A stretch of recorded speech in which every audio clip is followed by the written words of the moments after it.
Hello बच्चों, आइए प्रश्न को देखते हैं। निम्नलिखित के प्रायिकता बंटन ज्ञात कीजिए। और देखो किसका ज्ञात करना है। एक सिक्के की 4 उछालनों में चित्तों की संख्या का प्रायिकता बंटन हमें ज्ञात करना है। प्रश्न को हल करने से पहले इसकी मुख्य अवधारणा के बारे में चर्चा कर लेते हैं। मुख्य अवधारणा। तो मुख्य अवधारणा में देखो सिक्के को उछाल रहे हैं तो पहले तो हम लोग ये निर्धारित कर लेते हैं कि अगर मैं n बार सिक्के को उछालूं तो कुल अपने पास कितनी घटनाएं मिल सकती है। सिक्के को उछालने पर कुल प्रतिदर्श समष्टि में अवयवों की संख्या 2 की घात n के बराबर हो जाएगी।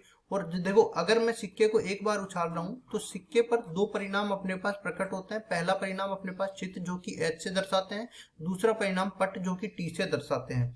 उसके बाद चलते हैं सवाल में। तो सवाल में देखो क्या बोला है हमें कि एक सिक्के को 4 बार उछाल रहे हैं, मतलब प्रतिदर्श समष्टि में अवयवों की संख्या 2 की घात 4 मतलब 16 के बराबर आ जाएगी। अब उसके बाद देख लेते हैं, या तो हम सारे परिणामों को यहाँ पे लिख सकते हैं या दूसरा तरीका भी अपने पास है कि हमें प्रायिकता बंटन निकालना है किसका, चित्तों की संख्या का। तो यहाँ पे चित्तों की संख्या हम लोग निर्धारित कर सकते हैं। देखो यहाँ पे x बराबर चित्तों की संख्या 0 भी हो सकती है, चित्तों की संख्या 1 भी हो सकती है, 2 भी हो सकती है, 3 भी हो सकती है और 4 भी हो सकती है। ये चित्तों की संख्या अपने पास आ गई। अब सारे के सारे प्रतिदर्श समष्टि में यहाँ पे लिख सकता हूँ। कैसे, देखो प्रतिदर्श समष्टि में अवयवों की संख्या यहाँ पे लिखूंगा मैं। देखो जब अपने पास एक भी चित्त नहीं आए तो उसकी घटना तो क्या होती है, टी टी टी टी। 4 तो परिणाम होंगे और एक भी चित्त नहीं आ रहा है। अब अपने पास ये आ रहा है कि एक चित्त आ जाए, तो उसके लिए देखते हैं एक चित्त कब आएगा। देखो एक चित्त पहली बार में भी आ सकता है, ठीक है। एक चित्त दूसरी बार में भी आ सकता है, टी एच टी टी। एक चित्त तीसरी बार में भी आ सकता है, टी टी एच टी। और एक चित्त चौथी बार में भी आ सकता है, टी टी टी और एच। फिर 2 चित्त आ रहे हैं तो 2 चित्त पहली बार में दोनों चित्त आ जाए, टी टी।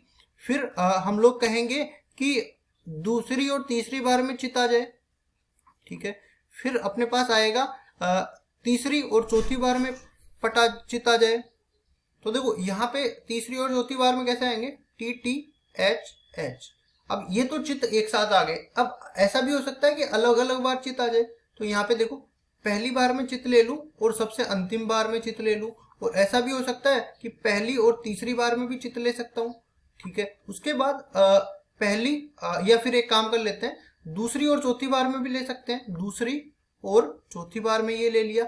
इसके बाद इनके अलावा भी कुछ हो सकता है क्या, तो इसके लिए निर्धारित करने का एक तरीका होता है क्या, कि जब अपने पास चित्त 0 बार आए तो इसके लिए यह आ सकता है 4C0। मतलब एक तरीका है इसका।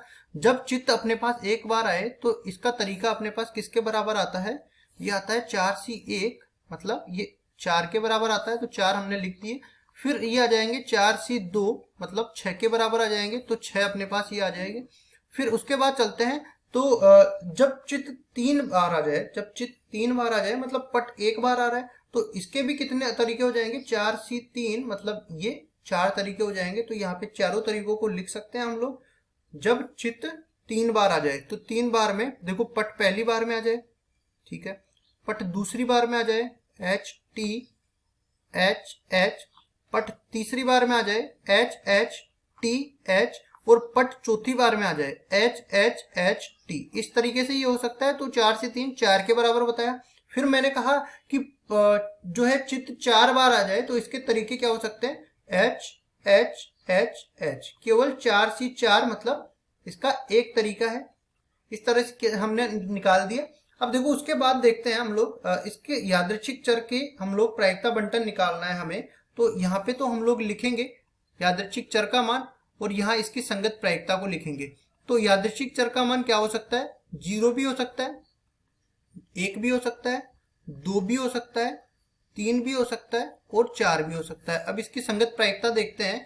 तो अनुकूल परिणाम है, देखो चित्तों की संख्या जब 0 आ रही है तब अपने पास ऐसा अनुकूल परिणाम केवल 1 मिल रहा है और कुल परिणाम 16 मिल रहा है। तो इसकी संगत प्रायिकता किसके बराबर आ गई, 1/16 के बराबर आ गई। इसी तरह जब अपने पास चित्तों की संख्या 1 मिल रही है तब अनुकूल परिणाम 4 मिल रहे हैं और कुल परिणाम 16 मिल रहे हैं। तो इसकी आ गई संगत प्रायिकता 4/16 के बराबर। और इसी तरह जब अपने पास चित्तों की संख्या 2 आ रही है तो अनुकूल परिणाम 6 मिल रहे हैं और चित्तों की संख्या कुल परिणाम 16 मिल रहे हैं। तो ये आ जाएगा 6/16 के बराबर।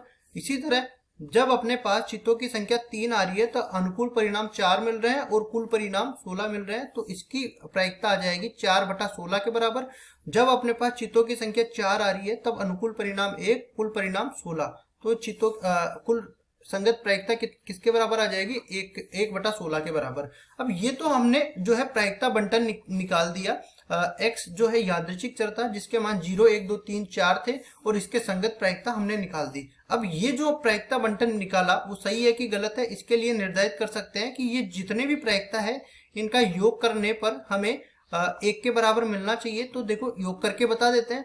तो यहाँ पे ये आ जाएगा, देखो हर तो सबका समान है और यहाँ पे ये आ जाएगा 1 + 4 + 6 + 4 + 1 बटा में 16, 6 × 4 10, 10 और 4 14, 14 और 2 16, 16/16 ये 1 के बराबर आ जाएगा। मतलब हमने जो प्रायिकता बंटन निकाली ये बिल्कुल सही है और यही हमारा उत्तर हो जाएगा। आशा करता हूँ ये सवाल आपको समझ में आया होगा। धन्यवाद।